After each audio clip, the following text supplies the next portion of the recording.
श्री चिन्मय सद्गुरवे नमः. हरि ओम. Siddhavadi is indeed the forest of countless siddhas, saints. It found its spiritual culmination when Poojya Gurudev Swami Chinmaya placed his holy feet on it. Today, devotees world over visit Siddhavadi as the Samadhi Sthal of Poojya Gurudev and find his eternal presence continuing to bless the place. A few had the wondrous blessings of visiting and staying at Siddhavadi with Poojya Gurudev. Swami Swaroopananda was one of the few blessed ones who spent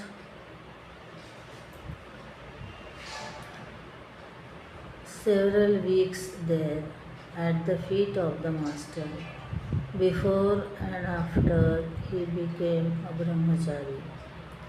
It left an indelible mark on him and changed his entire vision of life. Here he shares with us the exalted spiritual heights that one can reach in the presence of one's preceptor. For those who had a similar blessings, his words are sure to be intensely nostalgic, and for the thousands who have not had the blessings of the physical presence of the Master, here is an opportunity to do so. In expressing his magical moments with Poojya Gurudev, Swamiji wishes the readers many such moments in their inner journey, at every point of which Poojya Gurudev is with each one of us.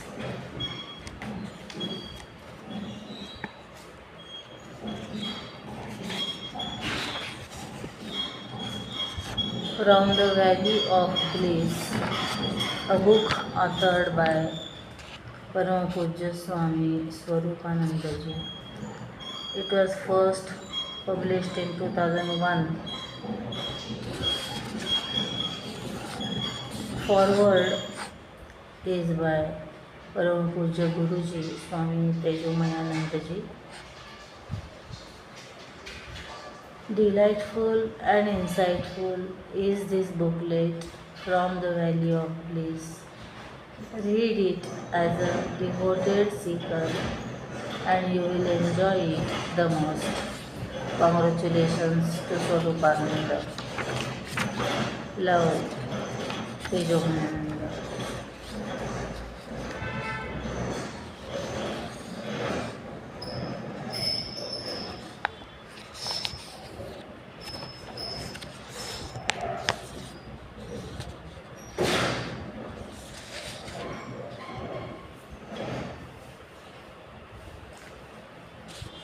From the Valley of Bliss 1 and 2, Gurudev Swami Chinmayananda is describing the incredible scenes. You come in contact with electricity, stark, naked electricity. You should not have touched it. Electricity is a decent lady. If you touch her, she gives you a shock. Try explaining this shock to someone who has not had the experience of electricity. In the same way, this too is indescribable. The describable, indescribable. How can one describe the unique experience that we all had at the foothills of the Himalayas in the beautiful valley of Siddhabari at the feet of our Gurudev Swami Chinmayananda, it is impossible. September 9. The last day of the first camp, Yajna of the Gita Marathon 1986. The sun has set on the western horizon, splashing and inspiring the most beautiful shades of colors on the huge canvas of the sky, which sweeps over luscious green fields and mysterious pine wood forests. The bells of the temple have just become silent, but their sweet sound is still resonating in my ears. 33 out of the 270 delegates who came to attend only one camp gather in the serenity of the Sri Rama Sita temple. The whole atmosphere is charged with devotion, a deep sense of gratitude, and silent sorrow. The Guru smiles, his compassionate glance soothes everyone's heart. He delivers the convocation address. Each delegate comes to prostrate to the Master. The Master anoints the forehead of the devotee with chandan tika and hands over a lamp. The lamp is lit from the main lamp placed at the feet of the Lord and placed on a map of India spread out in the middle of the temple.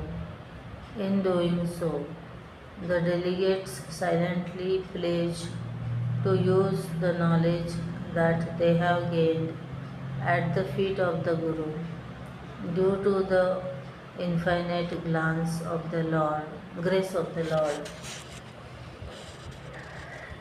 to enlighten the lives of others in their hometowns. Thus shall spread and grow our Hindu culture. Bharat shall once again regain its pristine glory. The convocation ends with the chanting of verses from the Taittiriya Upanishad and some melodious bhajans. As this beautiful day merges into the splendid night, all the delegates gather at the lawn outside the satsang hall to watch an entertainment program organized by the Gujarati delegates. The highlight is the Ras Dandiya. The young gopis dressed in colorful attire dance to the music of the song of rain, inviting showers. The steps become faster, the sound of the sticks louder, and lo, yonder from the eastern horizon, from behind the mountain peaks, the clouds rush forth. Thunder provides the beat, flashes of lightning, the special effects, and as the gopis get lost in frantic ecstasy, the heavens power down. The gopis, soaked totally from head to feet, continue the dance for their beloved flute player in thrilling ecstasy. The flute player is pleased, a grand finale, the yajna is fulfilled. Sacrifice comes as rain is a statement of the Bhagavad Gita that a skeptic may turn over, but for those who know the truth, it needs no logical explanation. It is a matter of experience, experienced not once but many times. If the end is so beautiful, imagine the beauty of the preceding days. They are also indescribable, moving back in time. September 1. A red Maruti car drives up the winding road. It is spotted from the heights of the ashram. Everybody runs towards the ashram gates. The bells start ringing. In rolls the red chariot, and our steps the majestic, peaceful, and cheerful form of Gurudev, a form that spreads cheer in spite of the long and tiring journey. 6 p.m. We gather at the Sri Rama Sita temple to perform the arati with beautiful lamps and sweet sounding bells. As we step out in of the temple, what do we see? The universe is preparing for her arati to the Lord of the universe, with the earth as the lamp, the setting sun as the flame, and wisps of colorful clouds rising up like smoke. The universe platforms an arati to her beloved Lord, performs an arati to her beloved Lord under the canopy of the splendid sky with hues of exotic colors. We walk to the satsang hall. The tall Himalayan peaks watch in envy. Camp begins. If your expectation is false, disappointment is natural. To expect a glass of cold water in the Sahara Desert would mean sure disappointment. To expect continuous happiness in the world is foolishness.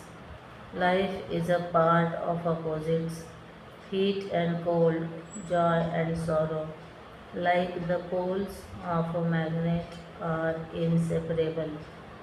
You want only the North Pole. Try cutting the South Pole. Where you cut, there itself is the South Pole.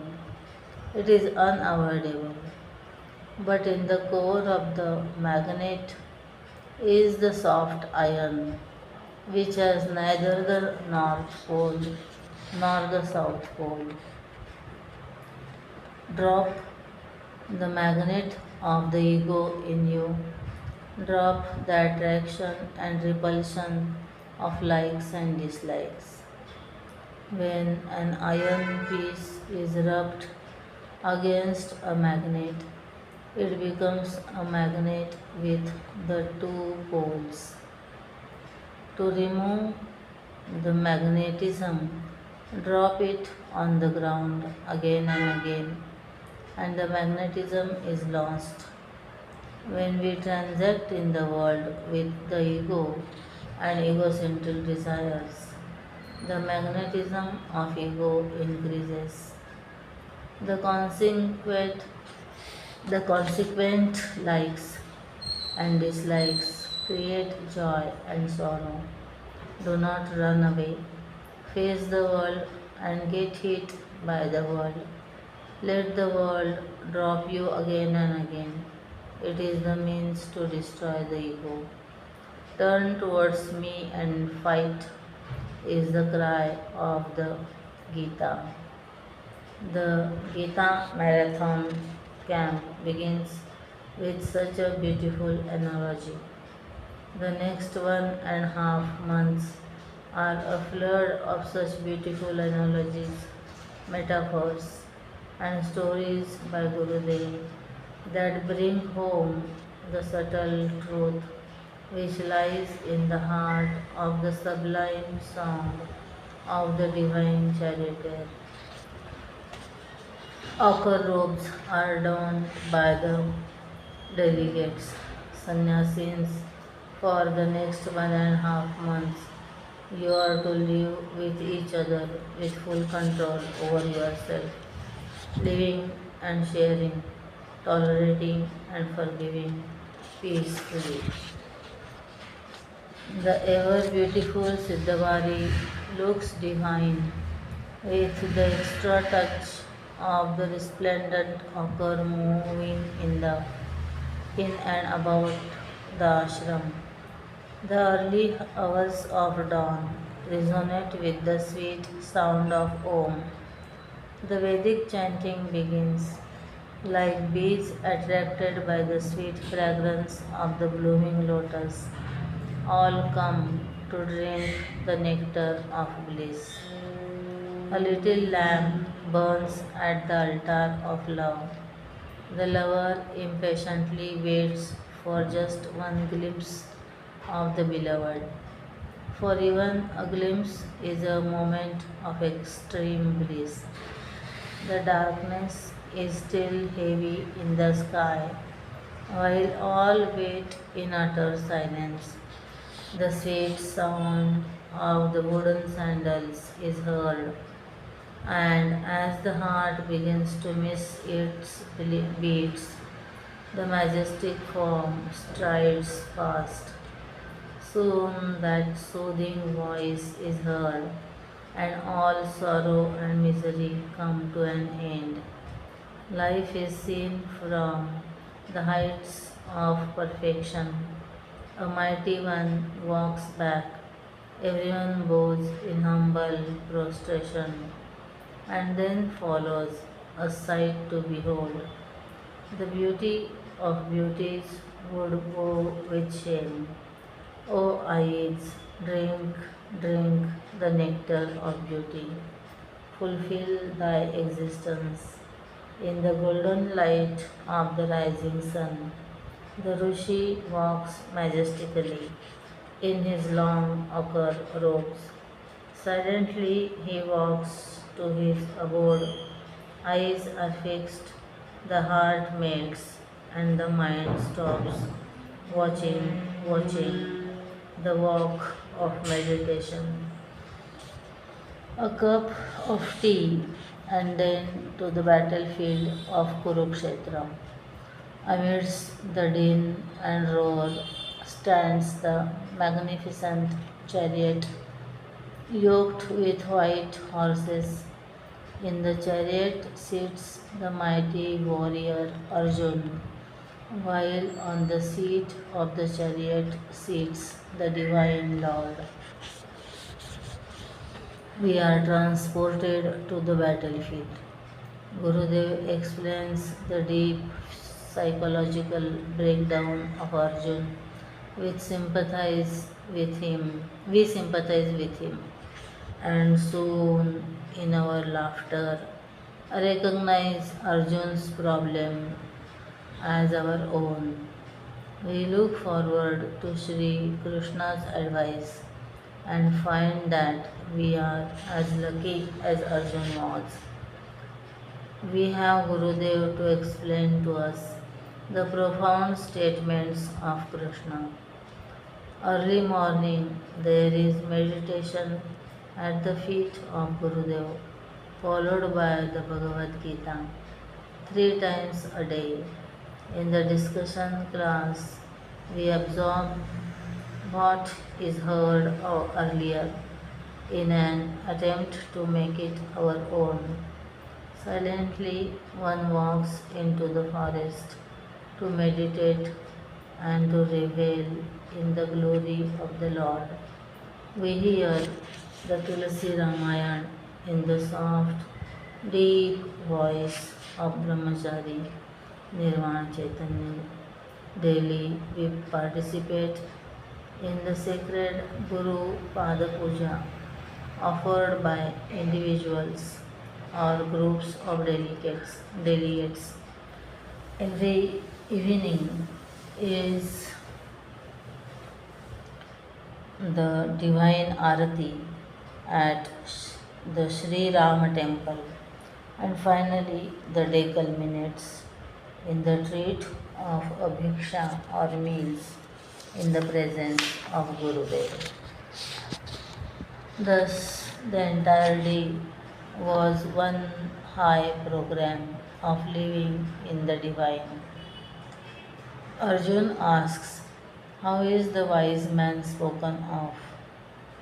How does a man of perfection speak? How does he sit? How does he walk? And we enjoy a treat of the greatest lyrics in the world, the most sublime poetry, the description of the Sthitaprajna, the man of steady wisdom. It is poetry at its highest, a word picture which has the three dimensions of a sculpture and the moment of a painting. Krishna is lost in his inspired mood, and as we listen in awe, we see him, and our heart screams out as we find each word describing the one who sits in front of us, our Gurudev.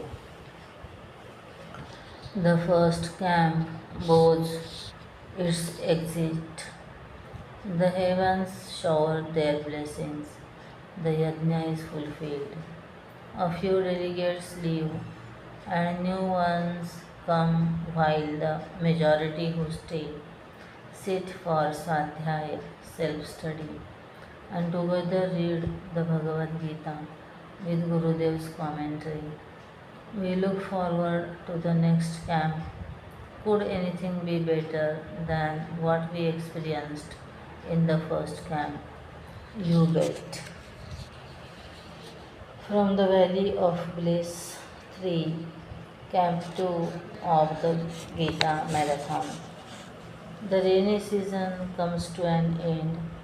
Siddhabari looks absolutely enchanting, with the luscious green fields and the little silver brooks and streams gliding gracefully over smooth pebbles and jumping mischievously over rocks, sending out gurgles of laughter sweet to the ears.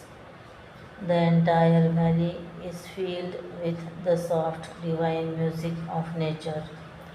Siddhabari is dressed for the worship of our Lord, the great Kapila Muni, who once lived in the valley with his mother Devahuti, and now, to enrich her very existence, he is again with her as the greatest expounder of the Bhagavad Gita. A great variety of flowers are blooming in the ashram. The atmosphere is filled with the hum of bees buzzing from flower to flower, collecting nectar and returning to their hives to store honey. While the bees industriously work in the garden, we sit at the feet of Gurudev and learn the art of action, Karma Yoga. You have no choice. Act you must. Therefore, act selflessly, serving the world with love, without ego and egocentric desires. Work like the bees, but do not store the honey of vasanas. Surrender to Madhusudana, the destroyer of the demon Madhu, honey. Thus exhaust your vasanas and incur no more. September 11. This is a great day for Mother Siddhavadi. Her children, whom she had nourished and cherished for the last 2.5 years, are now ready to walk out of the warm protection of her lap into the vast world and bring glory to their master and fame to the Divine Mother. The brahmacharis and brahmacharinis are given Diksha, the yellow robes, a great moment in their lives. Onam. Having once been there, who can forget the beauty of that sacred land from whose bosom hail great masters like Adi Shankaracharya, Swami Tapovan Maharaj, and Poojya Gurudev.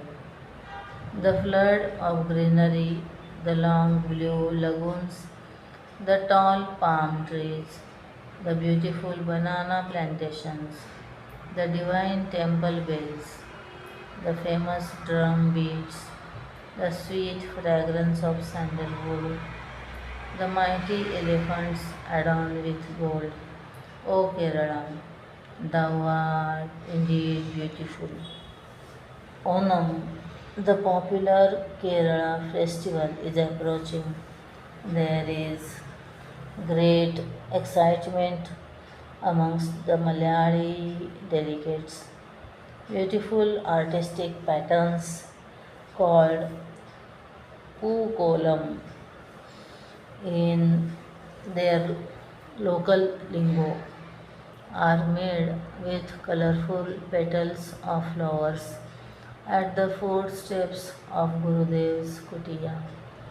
It is fascinating to watch the younger ladies inventing new designs every morning. The young ladies inventing new designs every morning. On the sacred day, all the Malayali delegates receive with traditional Kerala garments, mundu and vesti, from Gurudev. There is a grand Pada Puja. Gurudev is received from his kutia in the traditional Kerala manner, complete with drum beats, panchavadyam, decorated thalis with lamps, and certain sounds made by the women to ward off evil spirits. There is a grand Bhiksha, Kerala food served Kerala style on banana leaves. At night is a special entertainment program with an enchanting Kerala folk dance performed both by Malayali and non-Malayali delegates. Who could know the difference? All are one at the feet of the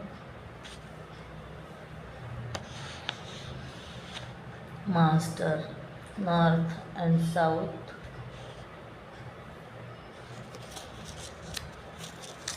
are brought together. Chapter 4 of the Gita. The fourth chapter begins to unfold. Evening discourses are held in the beautiful lawn outside the satsang hall. We have the sky for the roof and the majestic Himalayas as the scenic backdrop. The mighty Rishi sits with the Himalayas behind him. There exists neither an artist to paint this picture nor a poet to describe this beauty. To protect the good and destroy the evil in our bosom, to establish Dharma upon the earth, the Avatar sits before us. A visit to the famous temples of the Kangra Valley is arranged at the request of the delegates to realize that I am the Mandir and the Lord is in me. I am the Mandir and the Lord is in me. You have come here. Then you go to the temple and return saying, Swamiji, it is dirty and crowded. Cockroaches and worms are crawling on Narayana. They are honest temples. They will be dirty. Worms are crawling all over the Paramatman.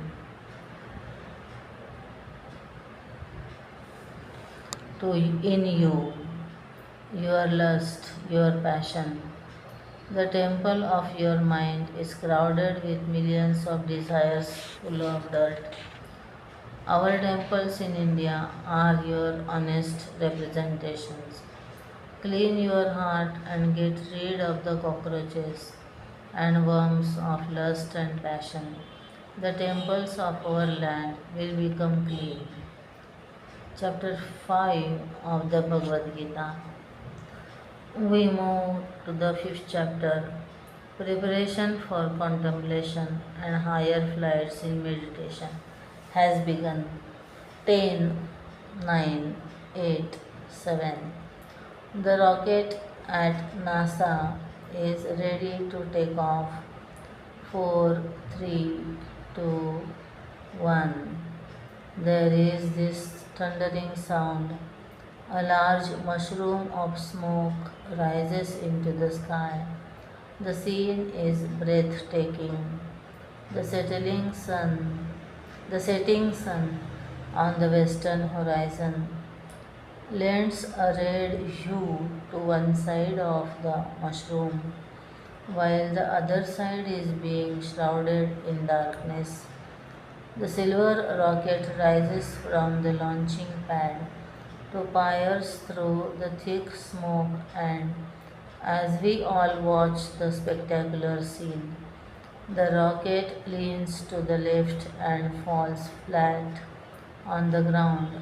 A big bang. In the same way, the mind is ready to rocket. In contemplation, we are ready to blast the mind to the higher, but it falls down.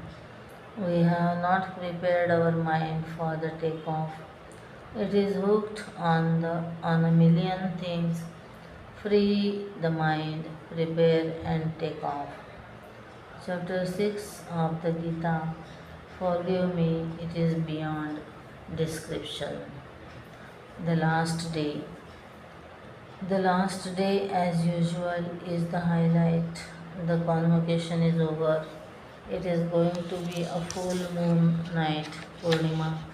The ashram is vibrating with excitement as devoted Vanaras of the Tapovan Hanuman Sena, the creators of Sandipani Ashram, as Gurudev calls them, run about making preparations for the grand Pada Puja and Bhiksha that they are going to offer to the Master who has inspired them.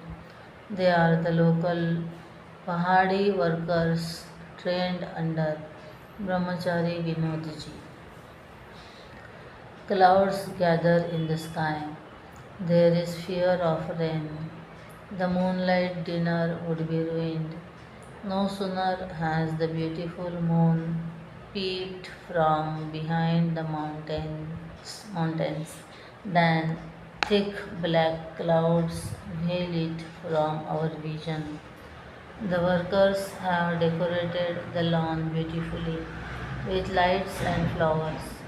Under the huge colorful umbrella on the throne prepared by them sits their Lord Rama.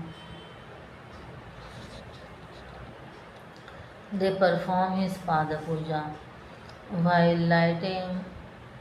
lightning flashes on the eastern horizon.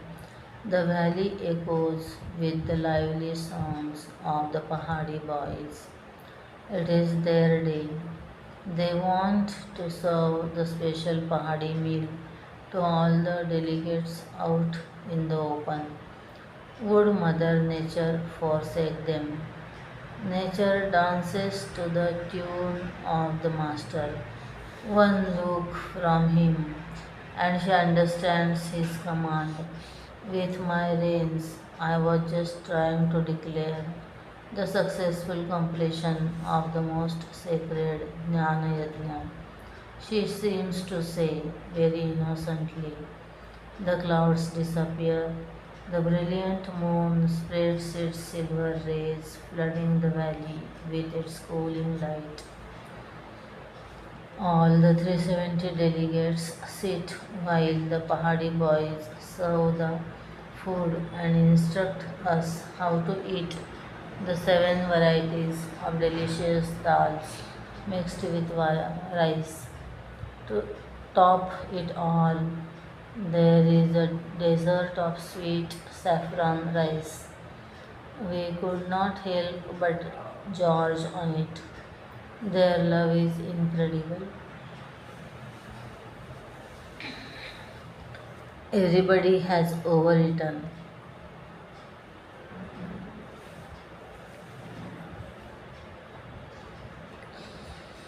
Gurudev knows. Imagine what the next day morning's meditation would be like if Gurudev allowed us to sleep with such a heavy stomach. While the Pahadi boys sing their lively songs, Gurudev moves around picking out the delegates one by one. Dance, dance. He commands by his mere look with a mischievous smile playing on his lips. And then, for the joy of all, the master of masters dances with us. All the food is digested. Hopefully, the food for thought too. The second camp comes to an end.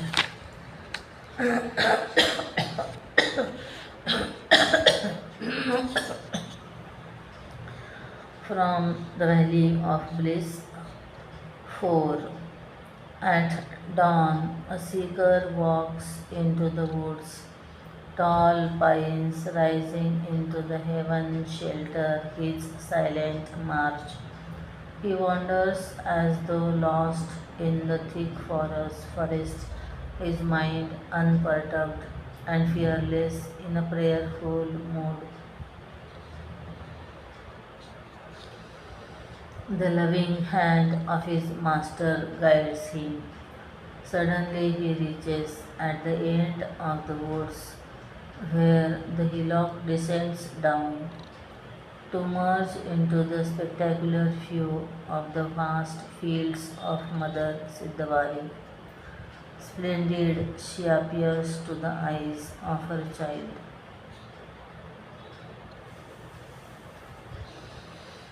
He cannot but stand in wonderment. She is covered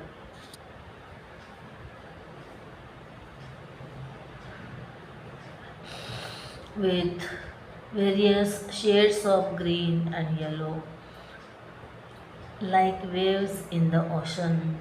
The rice plants from enchanting the rice plants form enchanting patterns swaying in the gentle breeze. It appears as an exquisite carpet for the King of Kings to walk upon. Govinda Hari, Shri Ram. The sun is about to rise. The tall mountain of peaks of Himalayas delay his arrival. Impatient as he is to behold the beauty of Siddhavari and flood her with his light, he sends out a spray of gold and red across the sky.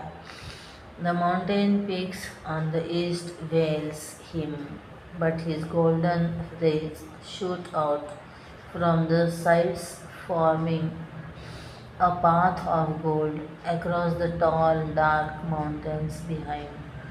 Legs stop, eyes are fixed on the golden orb majestically rises up into the blue sky. Fixed as the golden orb majestically rises up into the blue sky. Hasty steps take the seeker back to the ashram, his mind wondering how can this little me by the infinite self be the infinite self, the supporter of the entire universe. His question is answered. Camp 3, chapter 7th of the Gita. This is your lower nature and that is your higher nature. having come to identify with your lower nature, made up of eight, the five great elements, the mind, intellect, and ego. You come to live the life of the limited individuals, swearing and toiling, suffering and enjoying the ever changing march of plurality. Give up your identification with the lower and come to recognize yourself as the higher, the pure consciousness by which all these different experiences are strung together like pearls on a string, forming the necklace of life. Chapter 8 and 9 of the Gita, the art of contemplation. Mountains of vasanas are being burnt in your daily contemplation, declares Gurudev.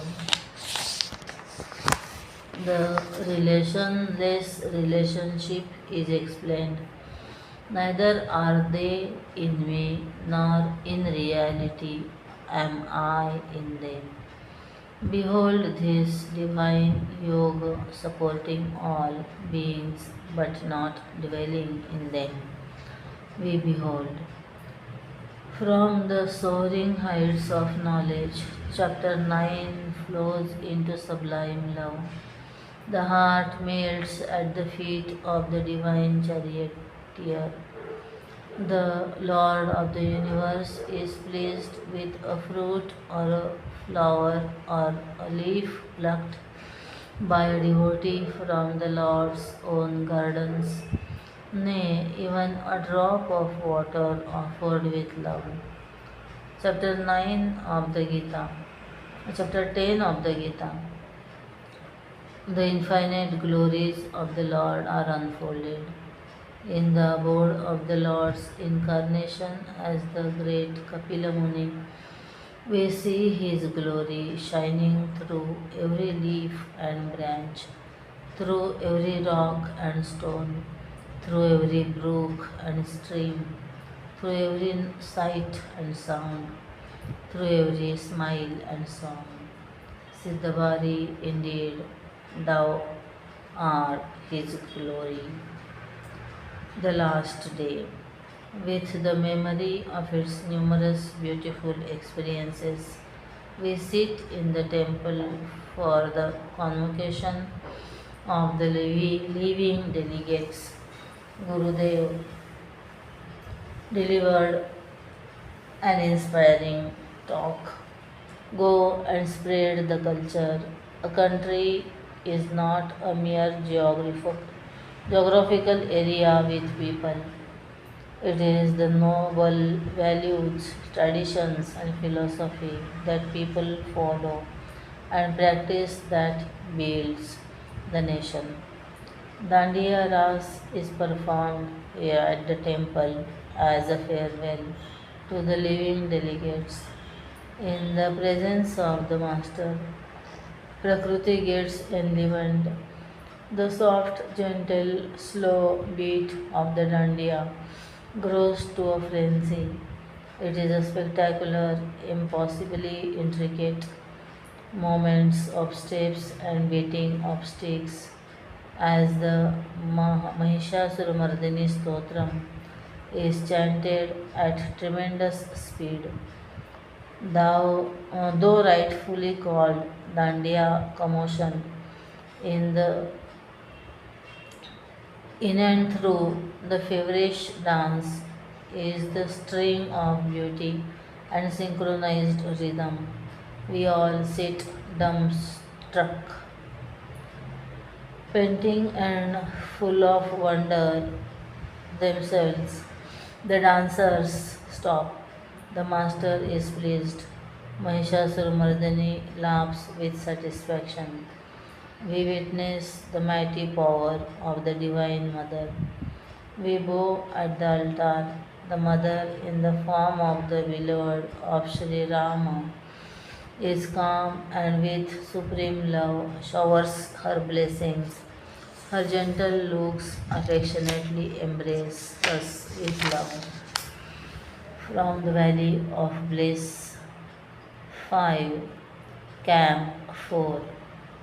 Siddhavari begins her change of moods. The cosmic form is to be revealed and Siddhavari is ready for the show.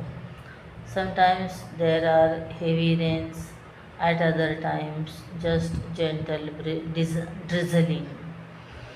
Suddenly, a bow of seven colors splashes across the sky, and lo, another one appears over it, a rainbow above a rainbow. And even before they fade, a third one emerges on the eastern horizon. We are awestruck. Can there be a greater display of His spectacular beauty? O Lord, why did the eyes have to blink even for a fraction of a second? The mountains remain covered with mist and cloud.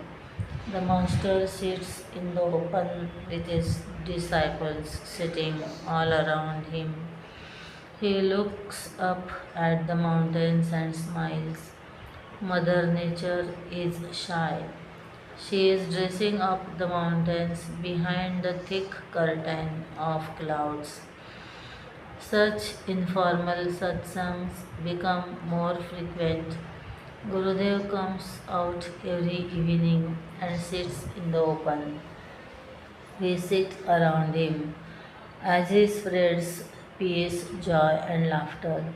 Sometimes he looks up at the mountains and with his sharp vision peeps behind the curtain and informs us that the manufacturing of the snow is going on well. We wait impatiently to see. At other times, he looks towards the setting sun and says, "Look how graciously the sun sets. This is how you must grow old, graciously, majestically." The disciples ask many questions, some highly philosophical, some regarding social problems, some even mundane. The Guru, with supreme love and compassion, answers all. A young dynamic man asks, Gurudev, should education be imparted to the students in their vernacular language or in a foreign language like English? The Guru says, I have seriously thought over it.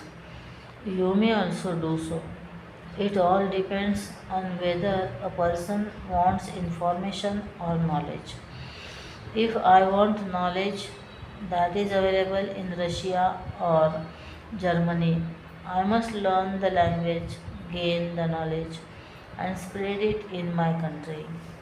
But when we are teaching in a country on a large scale, it must be in the local language, for it is mere imparting of information that we do in schools and colleges. The majority seeks information only. How to farm, how the machine works, etc. But if you want a thorough understanding of things, knowledge, then you must be adventurous enough to seek it in the particular language and spread the information in your country. Gandhi Jayanti, October 2. The Balvihar children of Siddhabari, Yol, Camp and Dharmashala stage an entertainment program for the delegates in the presence of Gurudev. He watches the blooming of the little birds with great interest. He appears as the mighty sun in the loving warmth and light, the little birds of spirituality blossom. Every bit of land where the Master puts his feet is blessed. Cheeks, Madras. The youngsters of the Chinmaya Yuva Kendra Madras arrive. The dining hall becomes vibrant with them enthusiastically running about serving food. The evening becomes more entertaining with the brilliant shows they stage. They melt our hearts and bring tears to our eyes with the touching scene of Bharat Milap from Kamba Ramayana with the lively Thilana. They make our eyes dance to the beat of their dancing feet, and with their mimicry, they keep us in splits. To top it all, these youngsters of the south sing beautiful portions of the Tulsi Ramayana in lilting tunes. But the best is yet to come. After the evening discourse, Gurudev steps down from the dais and announces, today the youngsters will give you a talk on Sri Rama Gita from Tulsi Ramayana. Three youngsters get up. Gurudev says, up on my seat. The youngsters creep up dead nervous. And who would not be? 300 people, all dressed in saffron robes, staring at you, and to add to it, the Master of Masters himself sits at the end of the hall to hear you speak. Phew.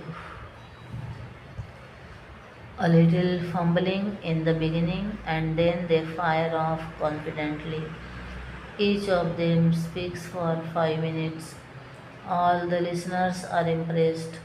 Imagine the joy whelming in the bosom of the Master as he sits his 35 years of hard work find its fulfillment. The wave of Sikh yajnas has started from Bombay and spread to Madras. This was only a trailer of the 3 day yajnas the Madras Sikhs had conducted in Madras. Chapter 11th of the Gita. Mother Nature lifts her curtains. The Himalayas are clad in snow. In the morning, one could glide into meditation just by watching the pure white mountains rising up into the heavens in a prayerful mood. In the day, one would see them glitter in the golden light of the blazing orb of the sky, and in the evenings, reflecting the spectacular colors of the setting sun. Chapter 11th is completed. The days are flying. We sit with heavy hearts as we wait for the convocation of the delegates who are leaving after the fourth camp. The Guru enters the temple and sits silently. Lord Maheshwara on Mount Kailas. Siddhabari has shown you all its beauty. The untimely snow was just for you. Carry this beauty with you to your home and town. After a gentle Garba dance, all quietly leave the temple. It is dark. The crescent moon appears in the western sky and slowly glides down to touch the shadow of the silent pine wood forests, which appear like the matted locks of Lord Maheshwara. How can words describe Ishvara Darshan? He whom we saw inside the temple as our Guru was revealing himself as the Lord of the universe, Sri Jagadishwara. From the Valley of Bliss, Shantam Shivam Sundaram. Camp 5. Each day fades to end itself in night, Each night dies to blossom forth into the following day. The dawn grows in vigor and heat to be the moon, but soon wanes to be the mellow dusk. On the wheel of happenings, weeks steadily glide along, and in its soft footed, silent march, the irresistible floods of time roll up in waves of experiences and sweet pasts, hushed in the silence of its own wonderment. Time slips by unperceived. The green, luscious fields turn brilliant gold and then into burnt yellow. It is time for the harvest. Farmers begin harvesting their crops. Siddhabari still looks beautiful, her rich brown soil smiling with a sense of fulfillment. The red sunset splashes enchanting colors across the evening sky, while the shy mountains hide behind the fluffy curtain of clouds. The, a team of birds forming infinite patterns on a colorful canvas of the sky, heading from its distant home, suddenly lets out a shriek. The silent observer is shocked out of his divine mood, and he is reminded that time is fast approaching. In silence, he watches the birds disappear into the distant horizon. The clouds on the mountains mysteriously vanish, and lo, the majestic mountains clad with snow reflect madly the colors of the sky. Oh Lord, can time ever stop? Is everything so transient? Do I have to leave this beautiful land? The little voice within answers. The observer of the change must be changeless, beyond the concept of time. The Supreme Purushottam is beyond the Kshetra, Dakshara and Akshara, beyond all concepts of the perishable and imperishable. Fly, fly unto me, the supreme abode of the universe. The silent observer rushes to the feet of the Master. Whatever you see, wherever you see, it is His glory and His glory alone. All beauty and ugliness are His display. Is it the snow that you see which is beautiful, or is it that your mind becomes beautiful when you see the snow? When you saw the wondrous vision, for a moment the mind became silent. The beauty of beauty in you shone up. The Narayan within you is Shantam Shivam Sundaram. The beauty of beauty lies within you. Navaratri. Navaratri becomes colorful as the entire ashram is lit up with festive bulbs. Trees, bushes, pillars, nothing is spared by the electricians. They want to beautify the beauty of beauties, whose gown is a million twinkling stars, and whose crown, adorned with the crest jewel of the brilliant rising moon, is the glittering snow-clad Himalayas. Every night we revel in the Garba dance. There are a variety of entertainments by delegates from different states. Dindi by the Maharashtrians, skits by the Secunderabad chicks, folk dances by the Pahadis, and Harikatha by Dr. Murthy of Bombay. The days glide by. Vijayadashmi. There is great excitement and effigy of Ravana. At sunset, when the bright golden orb began its descent, all assemble on the temple ground. On the platform stands an ugly form of Ravan with seven heads. Whatever happened to the other three? To our surprise, there appear two young Pahadi boys dressed as Sri Ram and Sri Lakshman. Sri Ram shoots a burning arrow at the seven-headed monster. Everyone is apprehensive. It does burn. It is twilight. The day is about to merge completely into the night. A tinge of orange and purple is still there on the western horizon to provide a beautiful backdrop to the burning Ravan. There is a wave of excitement as the effigy goes up in flames. All are expecting a dazzling display of fireworks.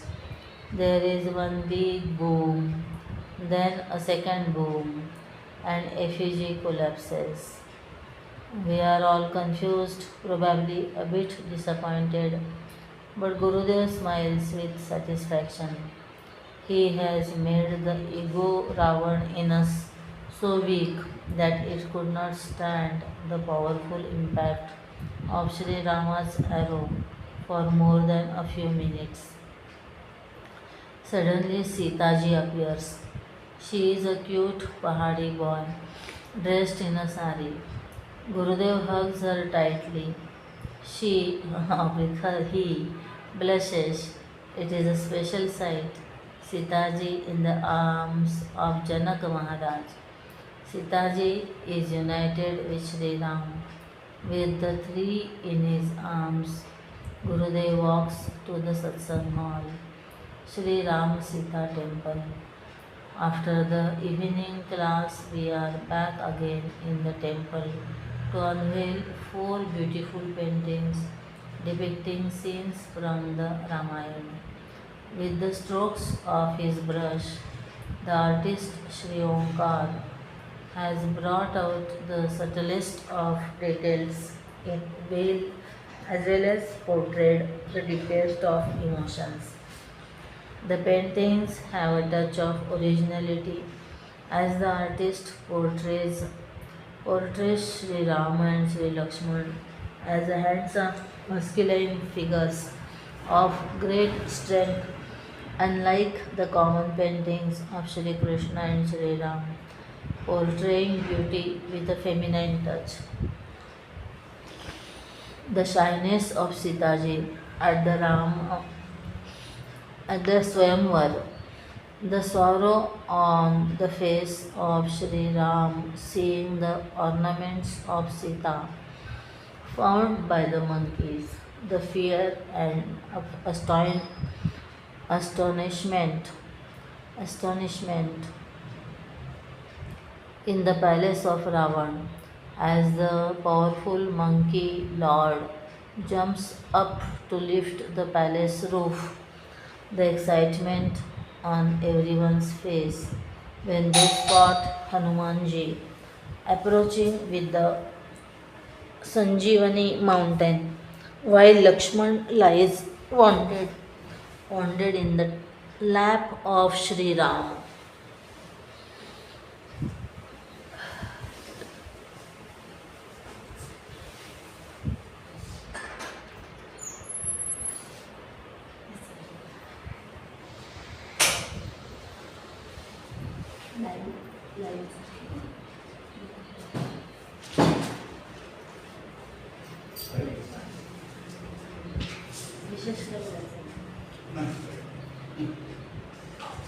Okay.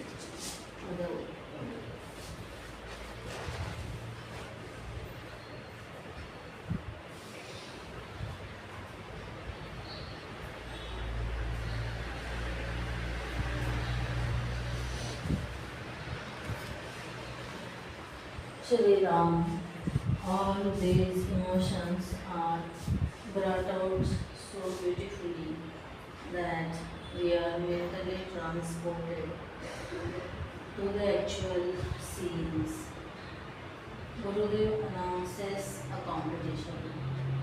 He who chooses the right verses from the Tulsi Ramayana describing these scenes will get a cash prize of Rs 200. 8 delegates share the prize, but even they could not get all the 4 scenes right. Nobody guessed that the monkey god who was in the palace of Ravan was not Hanumanji but Angadji. The true winner who selected the verse for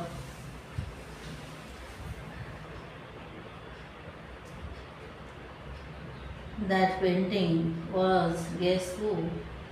None other than Swami Tejomayananda. Siddhabari is again resonating with the divine voice of Swami Tejomayanandaji. Shri Ram Jaya Ram Jaya Jaya Ram.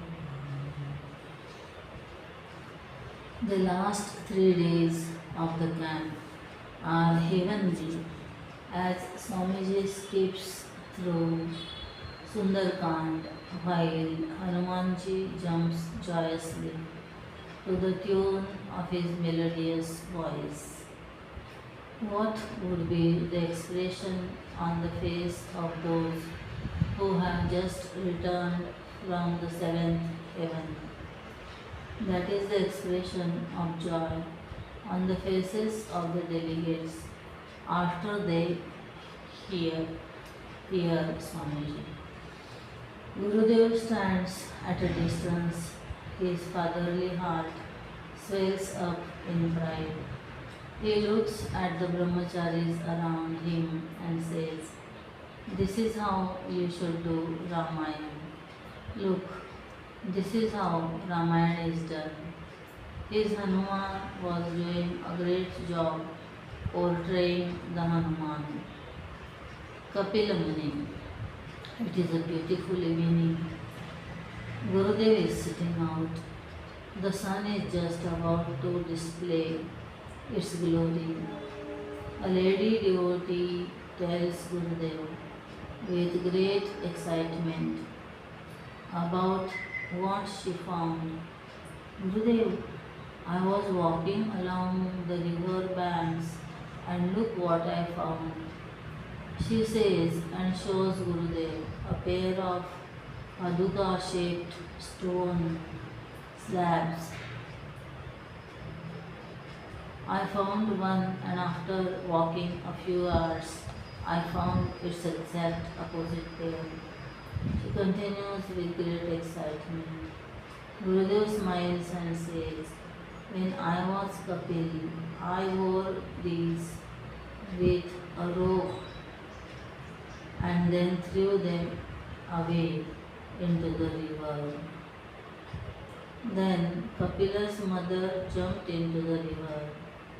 Everyone laughs, but as the lady places the paduka under Gurudev's feet, they fit, both fit perfectly. All are amazed, all sit in silent wonderment. The Lord smiles. The last day. Shri Ram.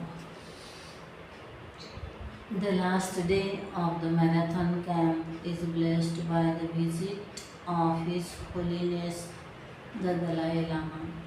It is wonderful to see the two great masters meet as though they were childhood friends.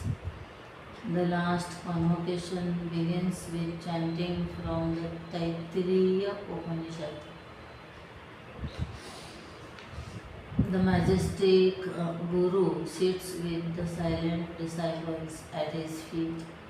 The valedictory address by the mighty Rishi is on Swadhyaya Pravachana, study of the scriptures and propagation. Pravachana is not merely by word. Don't be a mere pandit. Your life must be a sonnet, a great hymn bringing out the glory of the Lord. Now you are Purusha Prakrutistha, that is, Purusha bound by Prakriti. Release him, he cannot be but flood through you. You will no longer repel others but start attracting. Start becoming a centripetal personality. Start on the path. They have to be enchanted by you, for they will be seeing their own self bursting out from every pore of you. That is our great culture. Seeing the sitting in rows, in front of his Gurudev sings. In front of him, Gurudev sings.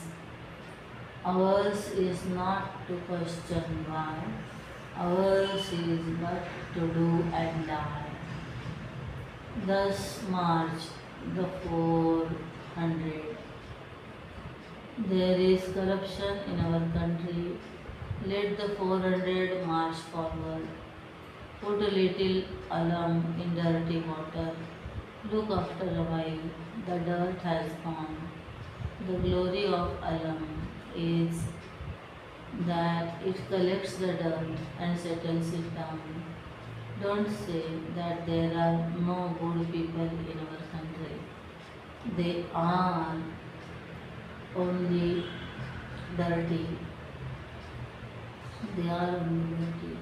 Our country can come up. Let it be said, thus marched the 400. The little lamps are lit and the map of India glows with their light. The darkness is dispelling. The last program of the evening, it is the Sharad Purnima night, the most beautiful night of the year. Young girls dressed in colorful saris perform the graceful Deepa dance, invoking the Universal Mother, whose glory is manifested in the light of the lamps. The melody produced by the dancers' feet is the sound of her chariot. The kumkum from her hand appears as the beautiful dawn dispelling the darkness within us. The last dance is the Shiva Tandav performed by a little girl. It is the dance of power, the dance of destruction, then a sudden silence. All quietly walk back to their kutiyas. The silent worshipper waits. His Lord, his Gurudev, walks under the moonlight. His abode in the form of a Shivalinga shines into the moonlight night with the majestic Kailash behind it. The Guru walks and suddenly performs the Shiva Tandav himself. The worshipper witnesses. The Nataraj walks to his abode. The one with the majestic form merges into the formless. The one without a second remains. In the moment of eternal bliss, there is no beginning or end. Hari Om Shri Chinmaya Sadguruve Namaha. Hari Om Shri Sadgurunath Maharaj